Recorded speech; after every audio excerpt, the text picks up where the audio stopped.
It's time for Over There with Mirella Rastorfer. Mirella is our European correspondent. She joins us weekly. One of the absolute benefits of this virus is that I know where she is at most of the time. So I don't even have to guess. I can just sound smart. She's in Switzerland. Don't mess with me. How are you? Hi, Jill. Yes, you are right again. Oh, what a Uh, surprise. yes, it feels good.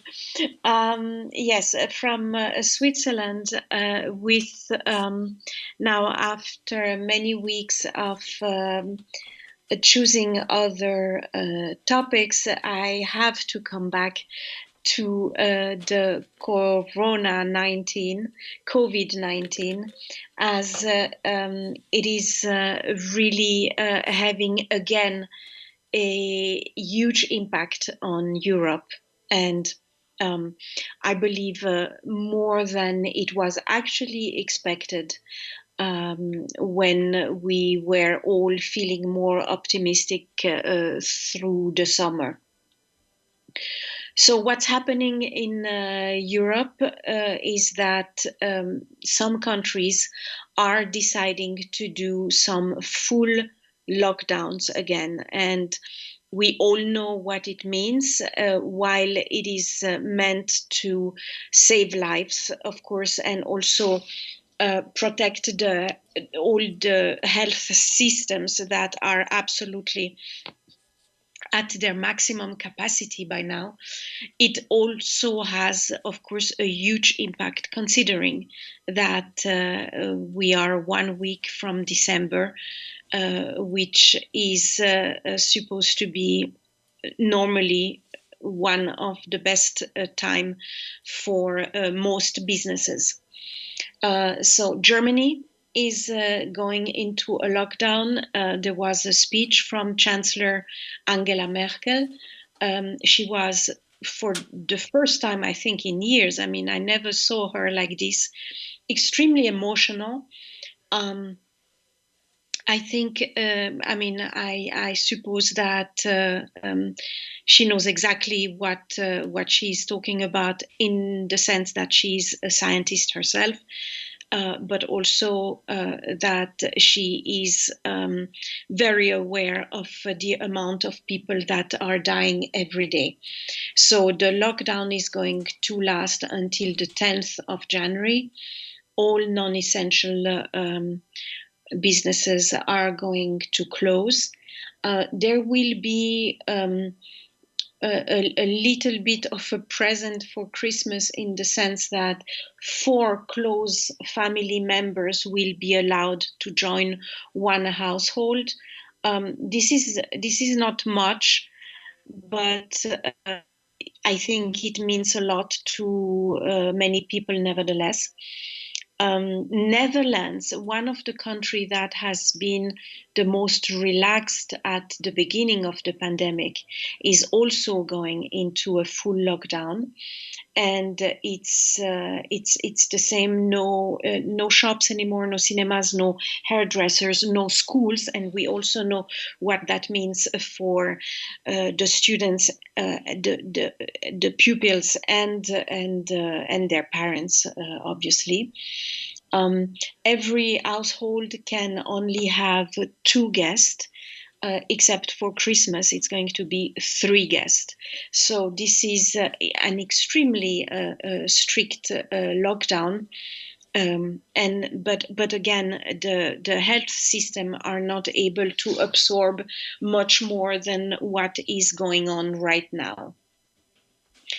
Other big countries in Europe, like Italy, Spain, France, UK, do not have full lockdowns right now, even though Italy is really thinking about it.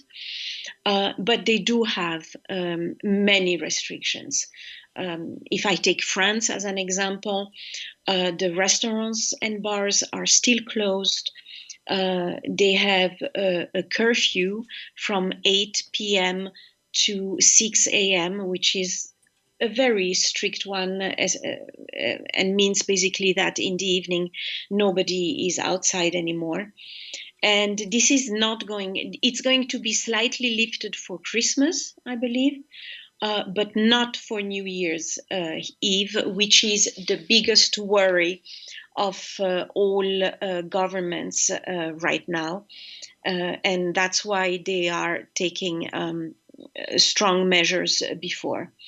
Now, one paradox is that some places are doing a lockdown basically right now in order to be able to lift it for Christmas and New Year, which I can understand, but as also many other people are saying, what's the purpose of restricting until a certain time, then all of a sudden allowing many more things, and then having, without any doubt, at the beginning of January, a third wave. So this is, I guess it's a little bit due to the fact that nobody knows exactly how the numbers are going to be after Christmas and New Year, and in the doubt, many government and many politicians, I would say, are trying to save as many businesses as possible. So it's a very fine line between saving lives, which is a priority, and saving also what sustains those lives, which are businesses. There is one country in all of Europe that is taking things very differently, and maybe it's going to surprise you, and it's Switzerland. While the numbers in Switzerland are really bad, I would even argue that they are among the worst in Europe. The restrictions are not even half as strict as the rest of Europe. It means that the restaurants and bars can still be open until 7 p.m. Yes, there is a curfew, but at least they are open. For Christmas and New Year, they will probably be able to be open until 1 a.m., which seems like very liberal compared to all of our neighbors, basically. They privately, one cannot have more than 10 people, which is way more than other countries as well.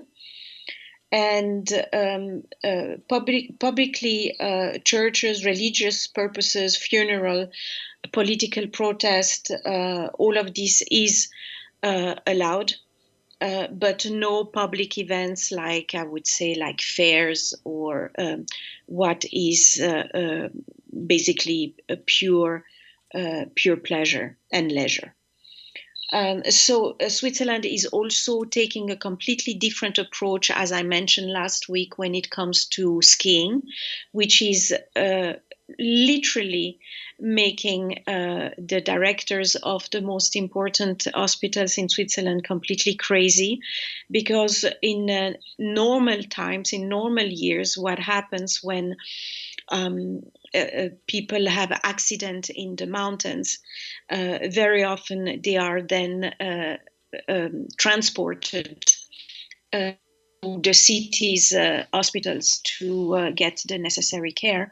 But now the directors of the hospitals have already made clear that whoever take the risk to go skiing and should